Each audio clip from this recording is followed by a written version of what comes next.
Hey, what's happening, City Line friends and family? So excited that you are tuned in to this online feed as we continue to learn more about Jesus together. In fact, if you don't know anything about City Line Church, that's who we are. We want to help people discover and follow Jesus. And so if you're tuning in for the first time, if you're new to our feed, we want to welcome you. We want you to just relax, enjoy your time with us as we continue to dive into a brand new series of discussions that we kicked off last week that we're calling Imperfect Together. Imperfect Together is all about relationships. And relationships should be important to us because, let's be honest, people are a huge part of our lives. People are everywhere around us. It doesn't matter if you're single, if you're married, if you're just friends, if you're just siblings. Maybe it's just you and the family, your coworkers at work, or maybe it's your church community. You and I, we were hardwired for relationships. In fact, you could say that relationships are the primary context of our life. It's the way that we function. Everything that we do flows out of relationships. And relationships are actually supposed to be something that are really good. In fact, relationships are close to the heart of God because, again, they were God's idea to begin with. And in a perfect world, if everything was perfect, of course, all of our relationships would be perfect. But you and I know that this is far from a perfect world. And life, it gets messy. And feelings, they get hurt. And relationships change. And conversations are hard. And just there's so many emotions. There's no way around it because the reality is there's none of us that's perfect. In fact, if you are searching for that, if you're searching for the perfect wife, the perfect husband, the perfect kids, the perfect family, the perfect job with all the right people to work with, you're really going to be searching for a long time. If you're looking for the perfect church community, you're going to be searching for a long time because perfect is essentially an illusion, which is why we say all the time at City Line that this is the perfect place for imperfect people. It's an acknowledgement that we need Jesus. It's an acknowledgement that we don't have it all figured out, that we don't have everything all together, that we need help. And it's got to be something greater than just what we can manufacture on our own. It's not an excuse for us to just stay in our mess. It's not an excuse for us to stay in our brokenness, but it's an absolute acknowledgement that Jesus, we invite you into our relationships because no doubt relationships are complicated. In fact, we started off last week with saying that relationships become complicated when the one who designed them is no longer the one who's actually defining them. That God created relationships and God, He has a say. He has a right to tell us how they function. But if we go in a different direction, if we choose what's happening around us, if we look to over there to kind of get an idea of what relationships are like, if we solely focus only on the way that maybe we grew up in our family of origin, then really what we're doing is we're coming up short on this idea of relationships. Relationships become complicated when we take our focus and attention off God and stop inviting Him in to our relationships. So rather than just hiding our imperfections and placing a filter on it, we're going to be open to Jesus and what He wants to do in and through our lives as we learn how we get better at being imperfect together. In fact, today we're going to lean in just a little bit further, and I want to hone in on a really key issue that I think is probably one that it's one of the biggest in any kind of relationship. In fact, I want to suggest that the biggest tension and conflict in all of our relationships are not just because of a specific issue. It's not just because of a problematic person. It's because of the problem of, you ready? Communication. It's the problem of communication. It's the conversations that we have or don't have for that matter. It's the way that we do use our words or the way that we don't use our words. And in fact, when you think about the way that we talk, our words just seem normal. They just kind of just come flying out of their mouth. They're so ordinary to us that they almost become really unimportant to us. We don't really think a lot about what we say because we think, well, we communicate in a really harmless way. Yet there are few things that we do that are more important in our life than the way we choose to communicate. And so much of the satisfaction in our lives, so much of the success that we experience in our life is actually determined by how we communicate to the people that are closest to us in our life. Paul actually understood this. Paul, he wrote about this. Paul was a Jesus follower who wrote to churches, helping them understand what it means to follow Jesus. He says, you should care about your conversation. In fact, he says, let your conversations always be full of grace and seasoned with salt so you would know how to answer everyone. Paul assumes that you're going to have conversations with people around you. He assumes that as a husband and wife, you're going to have a conversation. He assumes that parents, you're going to talk with your kids. And so he gives you a caution. He gives you an alert. He says, in those conversations, make sure you're leading in those conversations with grace. Start with grace, that what you say and how you say it, it actually matters. He says, make sure that it's seasoned with salt, that you actually preserve people, that you actually come alongside, you better people. It's not just about adding flavor to someone else. It's actually about going deeper with someone in meaningful conversation. It's learning them. It's understanding them. It's coming alongside what they're trying to say to you as you try to meet the need that they're coming to you with. This is a huge piece in the life of Paul, in the life of followers of Jesus. In fact, I would say it's the cornerstone for any healthy and meaningful relationship, this idea of communication. So I want us to try to understand it a little bit better. I want to talk about the way in which we communicate, some of the problems with communication. But then again, like we said, we're getting better at being imperfect together. So we're going to lean in on how to get better at our communication. The first that we have to understand is 3 common levels of communication that we don't always understand, that we may not just kind of think about, but we just kind of fly through without acknowledgement of it. The first is this. It's the surface level communication. The surface level communication is the small talk. It's the, hey, how you doing? You know, which honestly, if you think about it, we go through all the pleasantries with people. We go through this idea of trying to just, quickly talk with people. Hey, hi, hey, hi, hey, how you doing? Hello, oh, good, how are you? Good, I'm good. But you know that this what's crazy to me is that how are you is one of the most overlooked phrases in our entire vocabulary. It has huge significance, but because we like to stay at surface level communication, because we're always so busy, because we don't really intend to have a conversation, we just fly through it. In other words, surface level conversations and surface level communication borders on the idea of it just being meaningless, that it doesn't really hold any value because it doesn't convey that we actually intend to have an actual conversation. We just stay on the surface. We say just enough so we can move on and not have to invest any time, any emotion, any feeling, any kind of equity, relational equity in the people that we know. It's not just surface level communication, but it's also generalized communication. That sometimes we can take a next step in our communication. We go from just basic surface level communication to generalized communication, in which we like to share the facts. And we like to share our opinions. If you've ever wanted to get a good snapshot of generalized communication, just look around you on social media. Just look around you in the news. They think they're sharing facts. They're sharing information. They're sharing opinion. They're sharing the logistics of things. A lot of times we function like this in our relationships. These aren't actual conversations. All they are is just nuts and bolts. All they are just bits and pieces, right? We never go deep. We never invest emotion. We never invest in the feeling behind it. We just want to know what we're supposed to do, when we're supposed to do it, and how it's supposed to get done. I mean, think about how your family functions.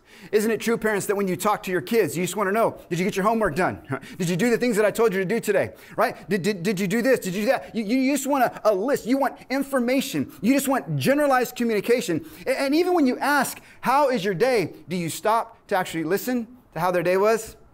Are you good enough with just the answer of good?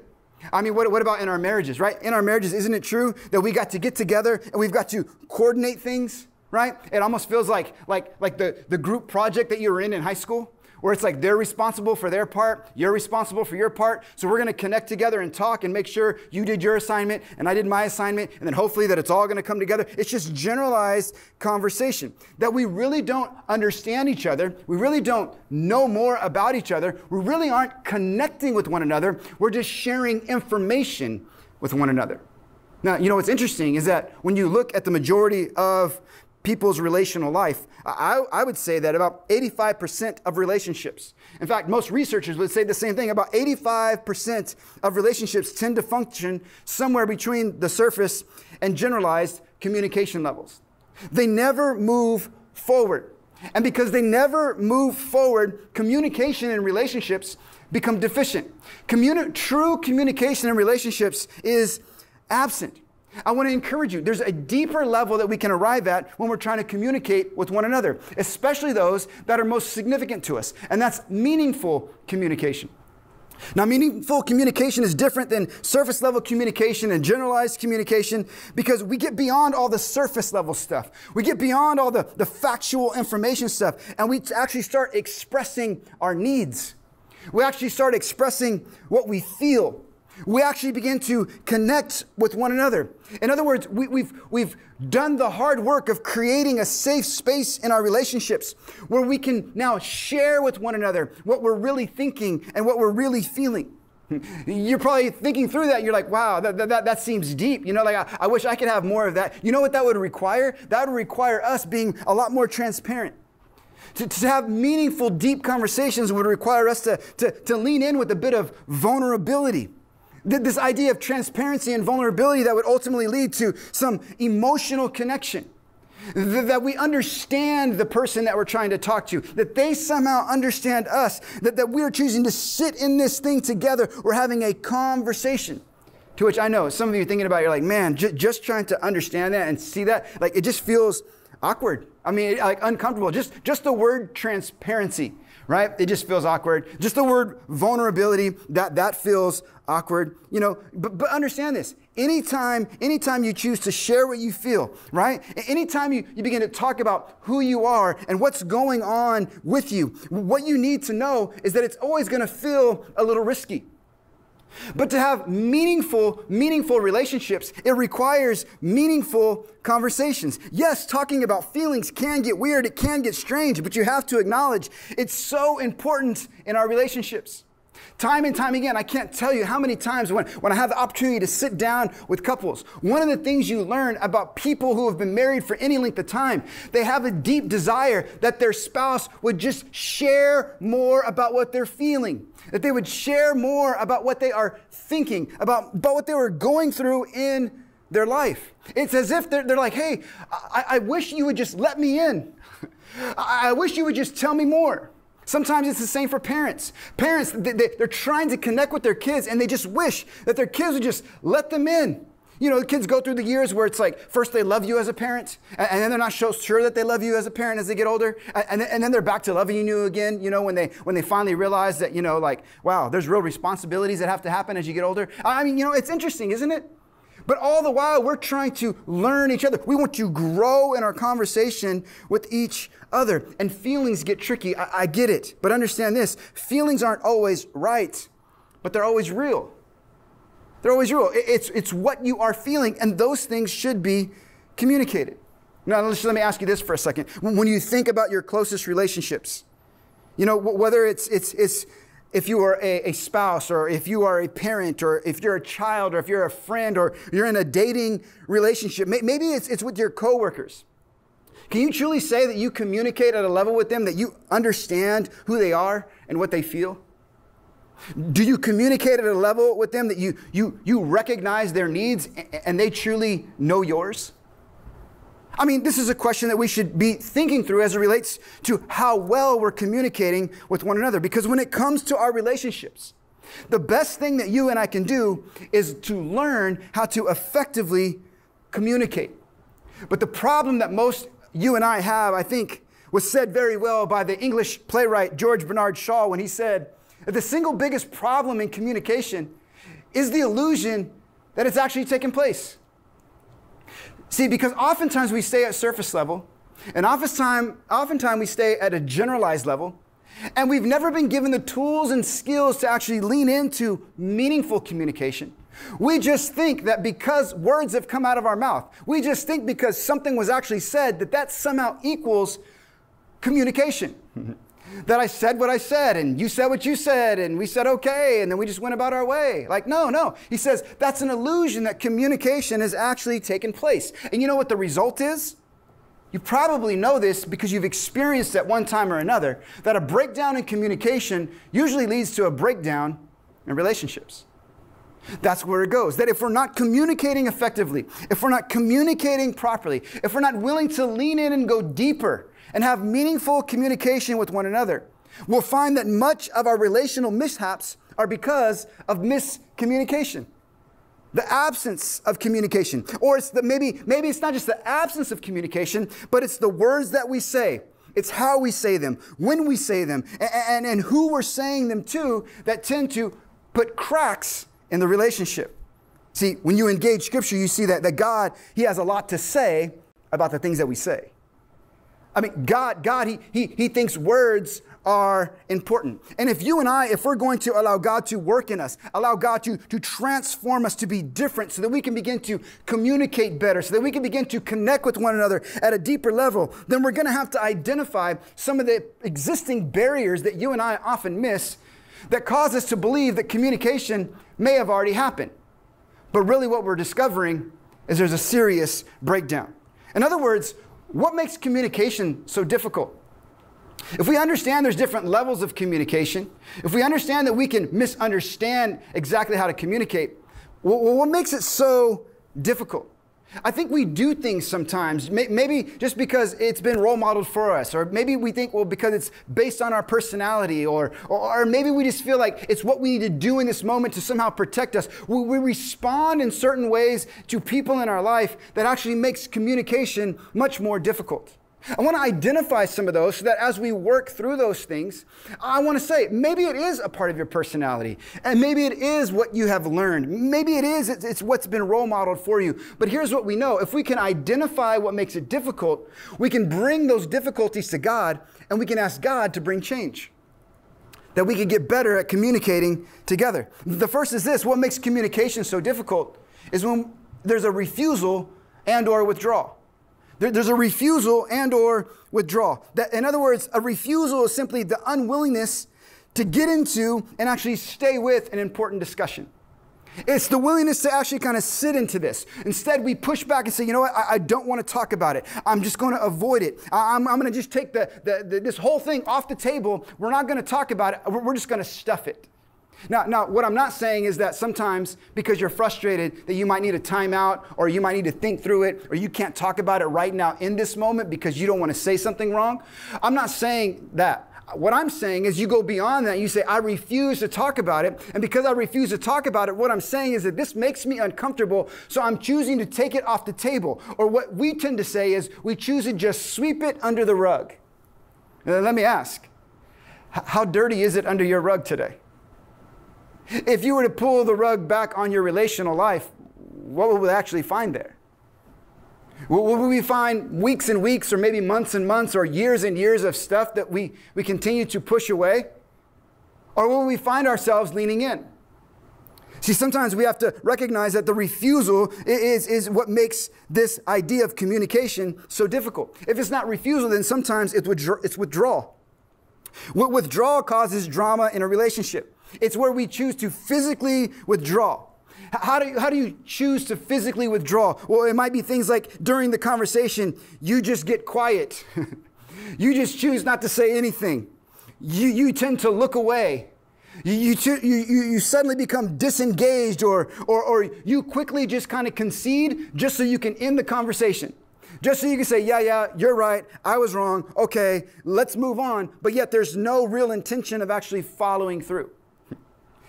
Some experts would call that stonewalling.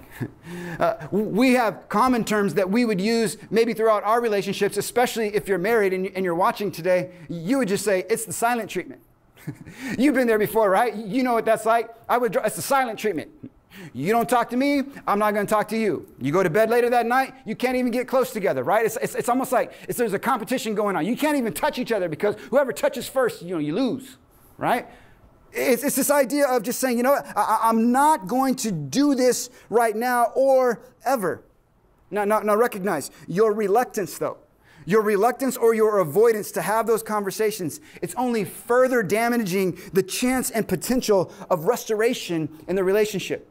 You're allowing things to fester in a way that is going to ultimately further damage the relationship. See, when communication stops, whether it's literally or whether it's practically, in that particular relationship, then here's what happens to the relationship. It slowly tends to die. That we create distance between others in our life. And as we create distance between others in our life, it causes certain feelings about them. We think things about them, and those feelings usually tend to turn into some sort of assumption about them. And because we're not talking to them, our assumptions grow and we get frustrated with them. And that easily turns into resentment towards them.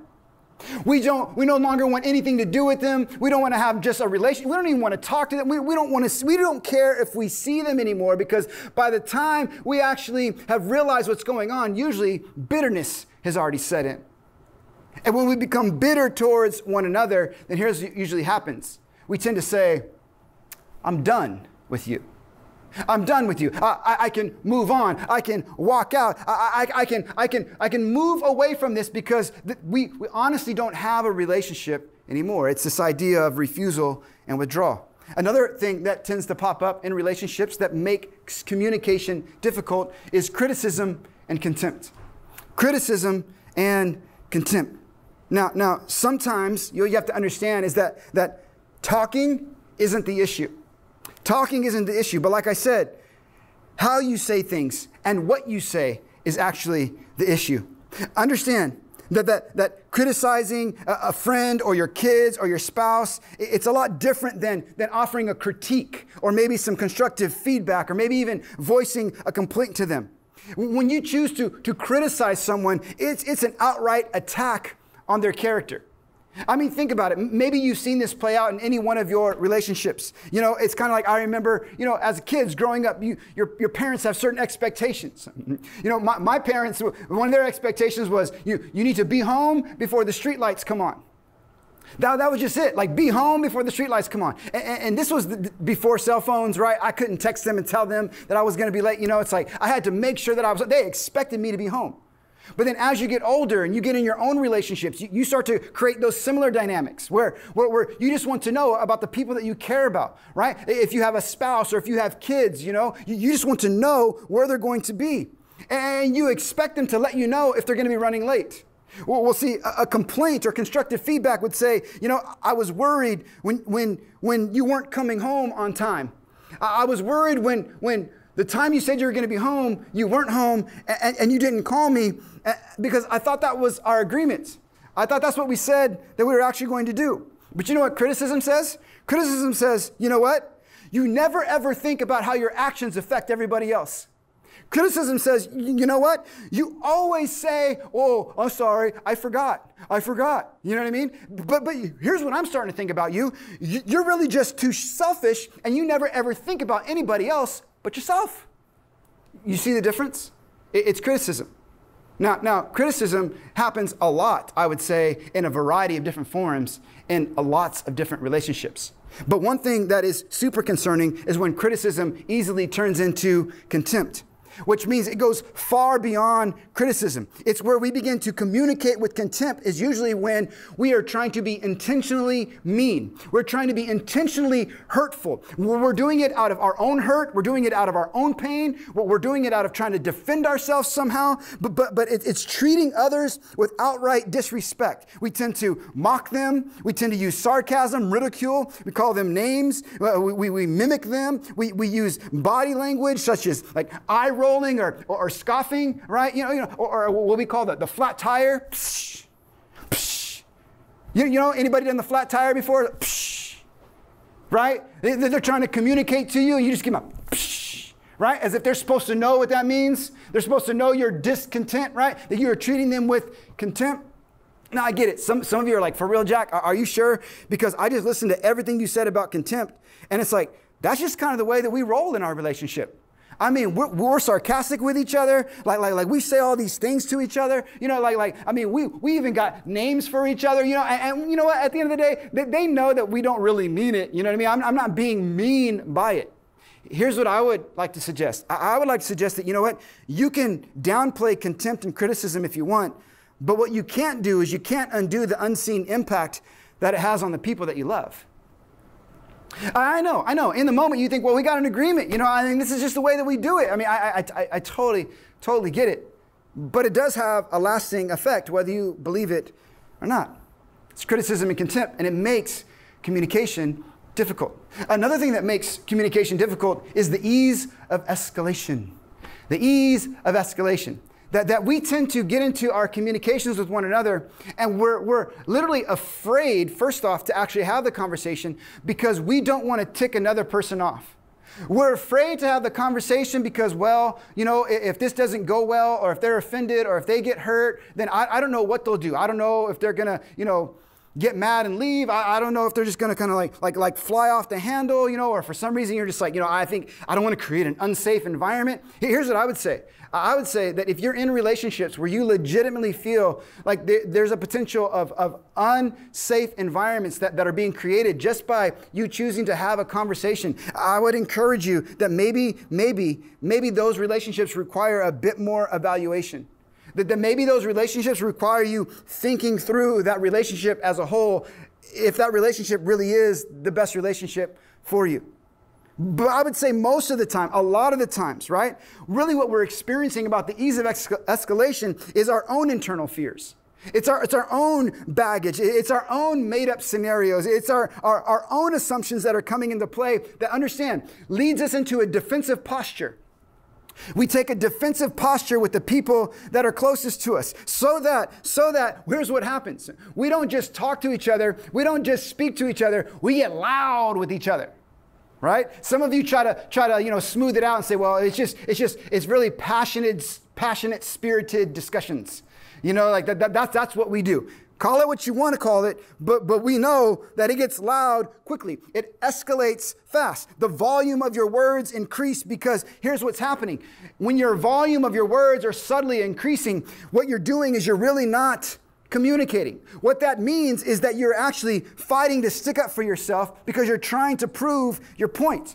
And in frustration, you actually stop reasoning. In frustration, you can't even think clearly. And instead, you become only more defensive. And in your defense, not only do you elevate your voice, but chances are you escalate the drama in your relationship. And eventually, you usually end up saying hurtful things that you try to convince yourself that you didn't really mean. And it's damaging to relationships. And it's no wonder why we don't want to have another conversation, why we don't want to engage in more communication with each other, because, it's just so messy and it's so difficult. So the question is like, well, what do we do about this? If we're not really getting to a deeper level of communication, and if we're recognizing that, man, there's some things that maybe we're doing. I don't know if you can identify maybe any of those things in your life that are making your communication with your most special relationships, the people closest to you. If you can identify the things that are making those things so difficult, the question that we should be asking ourselves then is like, well, what do we do about this? How do we fix this? How do we change this? How can this be different in our life? See, Jesus, he was not silent about the issue of communication. And again, scriptures are jam-packed with tons of relational help. In fact, in Matthew chapter 12, Jesus was talking directly about communication. And when you think about what Jesus is saying, understand who he was talking to. Jesus at this time, he was talking to religious people. They were known as the Pharisees. The Pharisees were kind of like the gold standard. People would look to them. Their words had weight in their community. The things that they would say, the things that they would do, they were looked at as hey, these were top level, top tier God followers, right? It was kind of almost like they were out of reach from anybody else actually living up to the way that they followed God. And they used to put all these expectations on people to do things a certain way, to act a certain way. And when Jesus came along, Jesus totally flipped the paradigm. He totally turned things upside down. In fact, they were always trying to bust Jesus for doing something wrong. Jesus had healed some people on the Sabbath, and they just couldn't take it. And so Jesus, he begins to teach. He begins to open up their eyes about the way they're treating people, about the way that they're acting. He's trying to help them to understand that if you are following God, your life should actually look different because of a change that God is making in you. Meaning that you just don't have like behavior modifications where you try really hard to do all the right things so you can have the right look and turn out perfect. No, he says what you're going after is life transformation. That when God does a work in you, he begins to change you and you begin to respond differently to the things that are going on around you. In this particular case, he begins to talk to them about their words. In Matthew chapter 12, Jesus says, let me tell you something. I love this. This is in the Message translation or the Message paraphrase, but I think it says it so well. He says, let me tell you something. Every one of these careless words is going to come back to haunt you. Whew, I don't know about you, but that gives me chills for a second. I mean, just think about you, your communication, who you've been communicating with. Let's just rewind the last 9 months. Let's just think for a second about some of the ways you've communicated over the last 9 months. And no matter what direction that you've been communicating. Yeah, I mean, think about it. Jesus says, let me tell you something. Every one of these careless words is going to come back to haunt you. He says, there will be a time of reckoning. You know what Jesus is actually talking about? Jesus is leaning in to the fact that chances are, right here, right now, you're living in the aftermath of the things that you've said. You're living in the aftermath of the things you said. You're like, Jack, I don't understand. What do you mean? What I'm saying is that you produce what you plant. He's saying your words are like seeds. And as you plant these seeds, you have to understand that whatever you're going to grow whatever you are planting.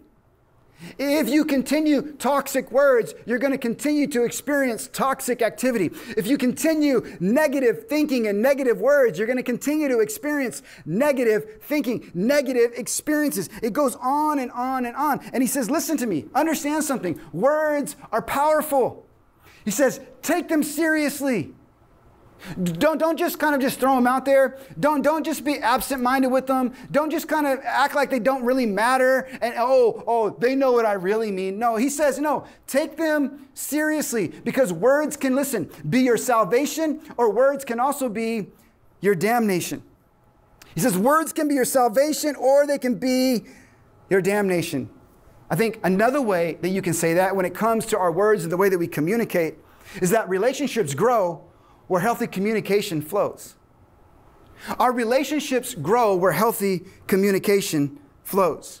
That's why I believe the Apostle Paul began, again, to lean in to understanding the significance of words, taking Jesus' words, understanding Jesus' words, writing letters to the church, helping Jesus followers to know the significance of the way that we are living out our lives in relationships with each other as a community of faith, as husbands and wives, as families, as co-workers, as friends, as people who are, dating couples, right? Just so cute. I love you. Oh, you're so cute. I can't wait. Yeah. He says, even in those relationships, understand something so incredibly important. Now, he says it in Ephesians 4. Now, Ephesians 4, if you don't know anything about Ephesians 4, Paul has talked about unity in the church. He's talked about unity in the body of Christ. And then he moves on from there and he says, let me give you some examples of what following Jesus, living a life following Jesus should actually look like among you. Should look like among you. And you know the way he says it? He says that when you say yes to Jesus, you put off your old self. You put off these old ways of doing life. You put off doing things like the world does them. He says, you're not of this world, right? You're in the world. You're not of the world. You put that off. And what you do is you put on a new way of living. You put on a new focus, right? It's life transformation by the power of Jesus in your life. He says, if you and I are following Jesus, our actions and our behaviors and our speech should be different than the world around us. So Paul says in Ephesians 4:29, do not let any unwholesome talk come out of your mouths. I'm just going to let that kind of marinate for a second. If you grew up in church, right, you remember Sunday school, right? Or you remember back in the day, kids' church or whatever. Like you probably were forced to, memorize the scripture like this. And what they were trying to tell you was like, you know what? Don't let any unwholesome talk come out of your mouth. You better stop that cussing, right? They're trying to get you not to cuss, which probably made you only want to cuss even more. You know what I mean? Like, you know how it goes. But did you know that that's not what Paul is saying right there? Notice something. He says, do not let. Well, what he's saying is, do not let. He says, you have a choice in the way you choose your words. You have a choice in the way you communicate to one another. To do not let anything unwholesome come out of your mouth. Anything that is not helpful. Anything that's not building up. Anything that is not actually creating a better environment. He says, those are unwholesome things. He says, you have to understand that every word you use is a word that you choose. Nobody chooses it for you. You have to choose for yourself. So you need to choose wisely. Not reactionary, but wisely. Choose the wise way to go. And he says, here's how you use your words. Only what is helpful for building others up according to their needs, that it may benefit those who listen. Don't let any unwholesome words come out of your mouth, except for words that are helpful for building others up according to their needs, that it may benefit those who actually listen. Did you get that? There's 4 commands. He says, speak only what is helpful. He says, build others up, defer to others' needs, and make sure it benefits them. Did you also notice none of those commands say anything about you? In other words, like relationships, like lots of other areas in your life, your relationships are not only about you. Relationships, Paul says, are always about the others, those that we are in relationship with. Now, when you look at the most significant relationships in your life, when you look at your day-to-day relationships, what does communication actually look like? How's that going? What does that look like? Are we actually building others up? Do we meet their needs? Are we coming alongside to benefit those that are actually listening? A better question is, how would we actually take steps towards better communication? How would you and I begin to communicate in ways that are actually helpful? Ways that are wholesome, that bring wholeness to our relationships, that build each other up. I want to give you 4 quick things in our last few moments together that I think they're just really practical things. And the reason why they're so practical is not so you'd be like, really, is that it? I mean, tell me something I don't know about communication. No, they're practical because the hope is that you would grab a hold of them and actually apply them. See, most of us, we have lots of knowledge about lots of things, but the application of that knowledge is an entirely different thing. Allowing that knowledge to go from head to heart and where we begin to actually live it out, that's different. See, as it relates to our relationships, taking steps towards better communication would first mean that you choose to take initiative. You choose to take initiative. In other words, communication doesn't just happen. And I know what some of you say, well, no, I'm not going to talk to them. I'm not going to talk to them because you know what? They started it and they hurt me and they did this and they did that, you know, and they've been saying things about me. They've been talking behind my back. You know, I'm not going to talk to them. But here's what I want to encourage you. Choose to have the conversation. Just choose to have the conversation. When's the last time that you actually looked forward to having a really difficult conversation? Right. Nobody does. Nobody actually looks forward to difficult conversations. Most of us, if you're anything like most people, you actually run from confrontation. You run from difficult scenarios. You run from difficult circumstances. But you know what? That does not help the relationship. And if you know that having a conversation about something is actually going to be beneficial to the relationship, then that's a responsibility that you should take.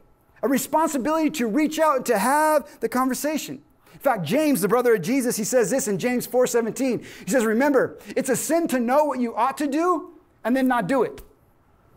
And that's not just with your communication.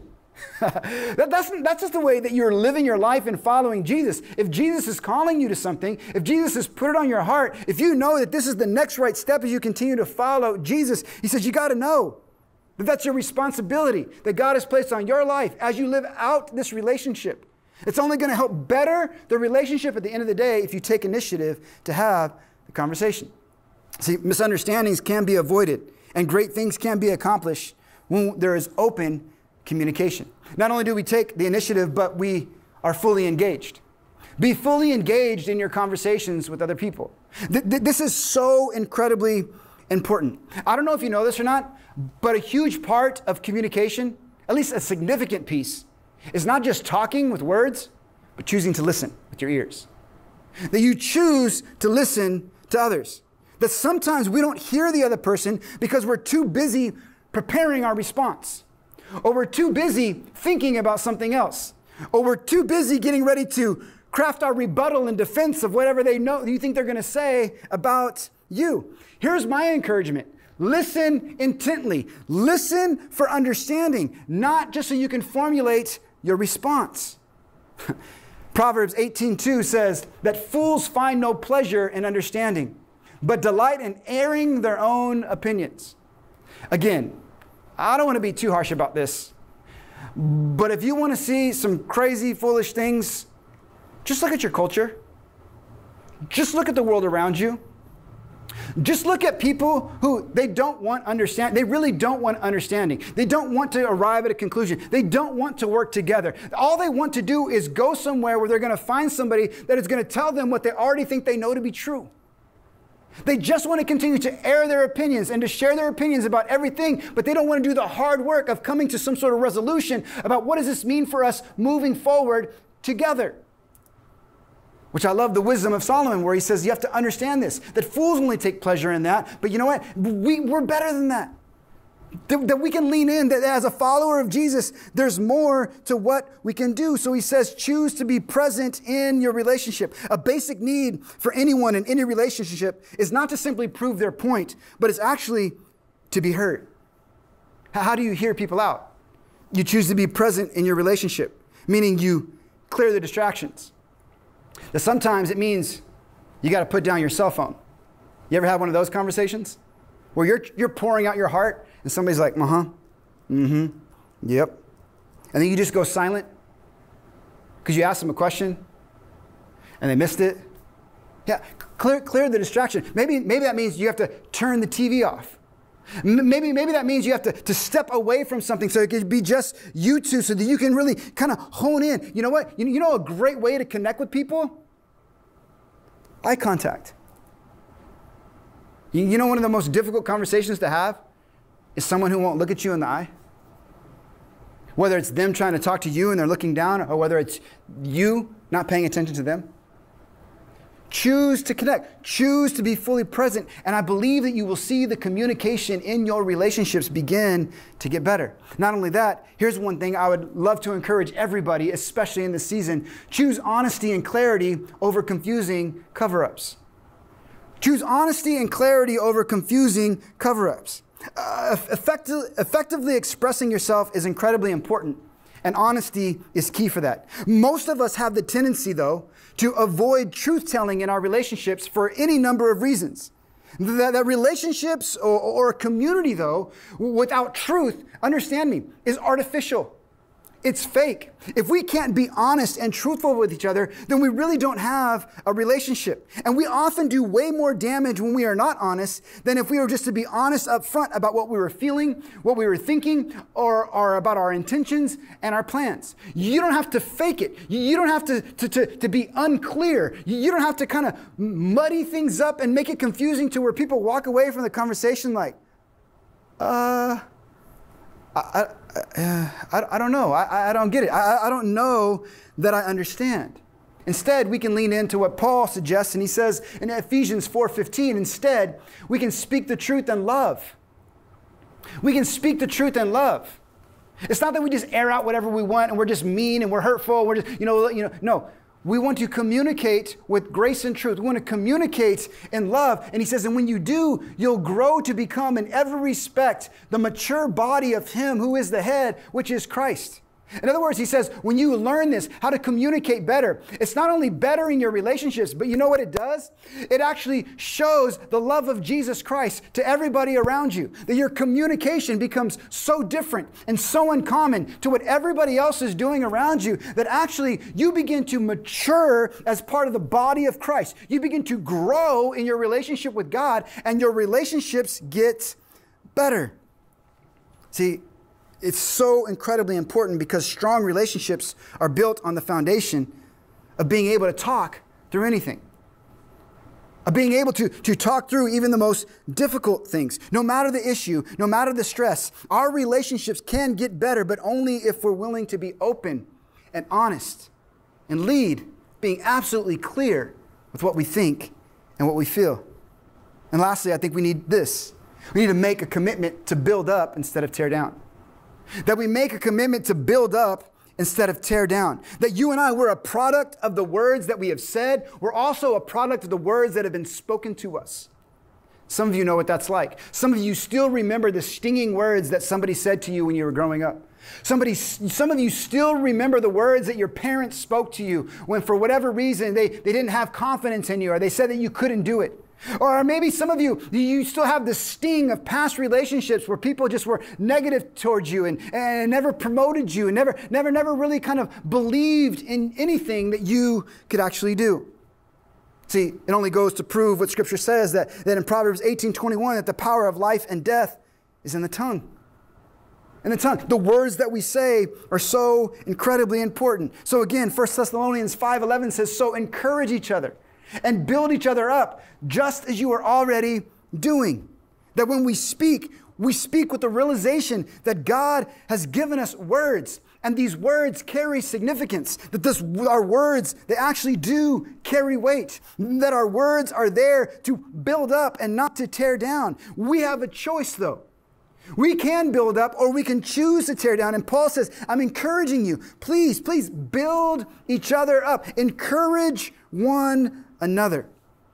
And let me ask you, over this next week, what would it look like if you just practice speaking encouragement into your closest relationships?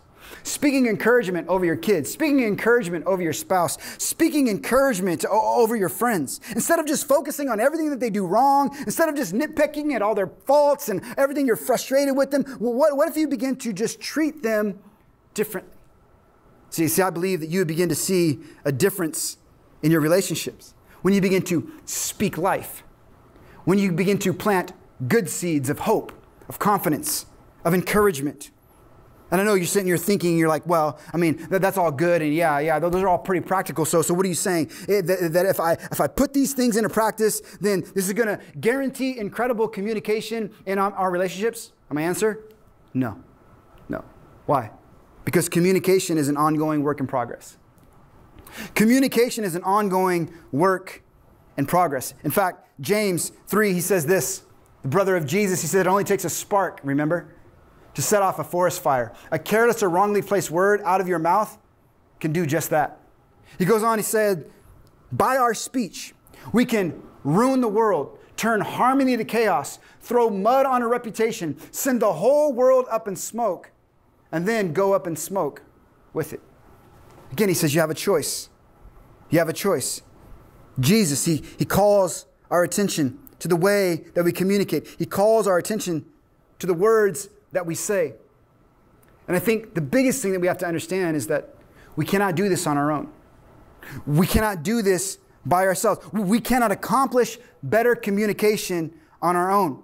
Again, words matter to God. And Jesus reminds us that our speech, what we say, it reveals the underlying belief. It reveals the underlying motive and attitude that is going on in our life, and it's coming from somewhere. Another way you can say that is be cautious, because the content of your words reflect the condition of your heart. Jesus said, in fact, in Luke 6:45, for the mouth speaks what the heart is full of. The mouth speaks what the heart is full of. Communication isn't easy, but your communication is coming from somewhere. The underlying factors that are going on in your heart, the issues that you have hidden, the stuff that you've been holding on to, the baggage that you've been carrying, the hurts, the pains, everything, it's coming out. All those things are in your communication. And the only way those things can change is if you say, Jesus, I'm choosing to open up my heart to you. The space where all this lives, the space where all this dwells, the space that I can't get to on my own, what I'm going to do is I'm going to expose it to you. I'm going to open it up to you. I'm going to invite you in, Jesus. I'm going to invite you in to do what only you can do, because real change, it starts in my heart. And if I can allow you to change my heart, then the things that I say begin to sound different. I begin to speak life. I begin to lean into communication. I begin to invite you into my relationships so that I can begin to speak better to those that I love. And as we do, we grow. We grow in becoming imperfect together. We get better at being imperfect together. None of it's easy, but it's not impossible. With God, all things are possible. But without Him, nothing is possible.